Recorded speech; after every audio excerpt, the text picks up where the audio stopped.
ঐক্যবদ্ধ থাকতে হবে অন্তত একটা জায়গায়। আমি একমত, আমার দলও একমত, একটা জায়গায় ঐক্যবদ্ধ থাকতে হবে আমাদেরকে। স্বাধীনতার সার্বভৌমত্ব আওয়ামী লীগের প্রশ্নে আমাদের ঐক্যবদ্ধ থাকতেই হবে। কিন্তু এছাড়াও তো ঐক্য হওয়ার অনেক জায়গা আছে, সেখানে কেন অনৈক্য হচ্ছে? বিএনপি সামনে ক্ষমতায় আসতে পারে এই কথাটা মাথায় রেখে আমরা যা শুনি, আমাদের আমাদের ঐক্যমত কমিশনে যেখানে বক্তব্য হয় ওখানে যা শুনি, সোশ্যাল মিডিয়ায় যা দেখি, তাতে মনে হয় যে একটা পক্ষ সুচতুর কৌশলে তৈরি হচ্ছে যাতে বিএনপি ক্ষমতায় আসতে না পারে। এর জন্য যা করতে হয় করবে, দেশে বিভক্তি হবে, বিভক্তি এসে আসবে, চেষ্টা করে যাচ্ছে। আমরা বিএনপি কখনো বলি নাই যে আমরা ক্ষমতায় যাব। বিএনপি 17-18 বছর আন্দোলন করেছে। এখানে বিএনপি যত নেতৃবৃন্দ আছেন, বিএনপি নেতৃবৃন্দ ছাড়াও বহু নেতৃবৃন্দ আছেন যারা নাকি জেলে গেছেন। আমি ভুলে গেছি একটা জিনিস, আমি শ্রদ্ধা জানাচ্ছি আমার যে সমস্ত ভাইরা আত্মাহত দিয়েছেন, শ্রদ্ধা জানাচ্ছি আমার যে ভাইরা আমার সামনে এসে ছবি তুলেছেন, আহত ভাইরা, তাদের ত্যাগের বিনিময়ে যে অর্জিত হয়েছে ঐক্য, আমি তাদের কথা স্মরণ করে বলতে চাই যে আজকে বিএনপিকে প্রতিপক্ষ ভাবার কোনো কারণ নাই। আমাদের ক্ষমতায় যেতেই হবে এমন আমরা ভাবি না। আমরা জনগণের কথা বলতে ভাবি, আমরা জনগণের ভোটের কথা ভাবি। এটার জন্যই তো আমরা আন্দোলন করেছি এতটা বছর।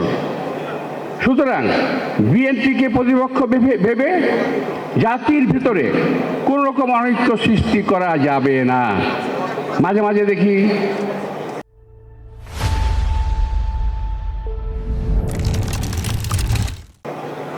এইটা না হলে নির্বাচন হতে দেওয়া হবে না, এইটা না হলে নির্বাচন করতে দেওয়া যাবে না, এই সমস্ত কথাবার্তা হলো অনৈক্যের কথাবার্তা। বিএনপিকে সামনে রেখে অনৈক্যের কথাবার্তা বলা হচ্ছে। আমি শুধুমাত্র আজকে আমাদের প্রিয় নেতা, স্বাধীন বাংলাদেশের, আধুনিক বাংলাদেশের যিনি প্রতিষ্ঠাতা শহীদ রাষ্ট্রপতি জিয়া রহমানের কথা স্মরণ করে একটি কথা বলতে চাই। আপনাদের অনেকে মনে পড়বে যারা সিনিয়র আছেন, শহীদ রাষ্ট্রপতি জিয়া রহমানের ক্যাবিনেটে এমন অনেক লোক ছিল যারা বিতর্কিত। শাহিদুর রহমান ছিল, মশিউর রহমান ছিল, আব্দুল আলিম ছিল, এরকম বহু বিতর্কিত লোকের কিন্তু আমাদের দলের মধ্যে আগমন ঘটেছিল। আমি যখন যুবদল করতাম, আমাদের সঙ্গে শহীদ রাষ্ট্রপতি জিয়া রহমানের প্রায় আলোচনা হতো, সম্মিলিতভাবে কথা বলতাম। আমরা ওকে প্রশ্ন করেছিলাম, স্যার কী করছেন এই সমস্ত লোকদেরকে দলে জায়গা দিয়েন না, দেশটা ক্ষতি হয়ে যাবে।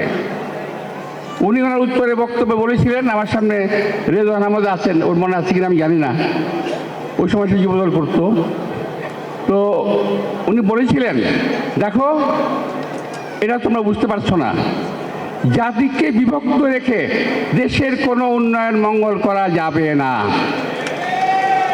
এই কথাই শহীদ রাষ্ট্রপতি যেটা বলেছিলেন, যারা শোনেন নাই তারা শুনে রাখেন।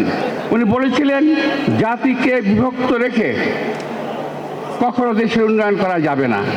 সুতরাং আমাদের এখানে সুন্দরভাবে সালাদিন উপস্থাপন করেছেন যে এইটা ঐক্যের প্ল্যাটফর্ম হোক, যারা যা বলে বলুক, আমরা যদি যারা ঐক্যের কথা আমরা বলেছি, যদি আন্তরিকভাবে বলে থাকি, যদি মনে প্রাণে যদি মানি, তাহলে আমরা যে কোনো মূল্যেই হোক এই দেশকে সামনে এগিয়ে নেওয়ার জন্য একটা জায়গাগত ঐক্যের মধ্যে পৌঁছবো ইনশাআল্লাহ।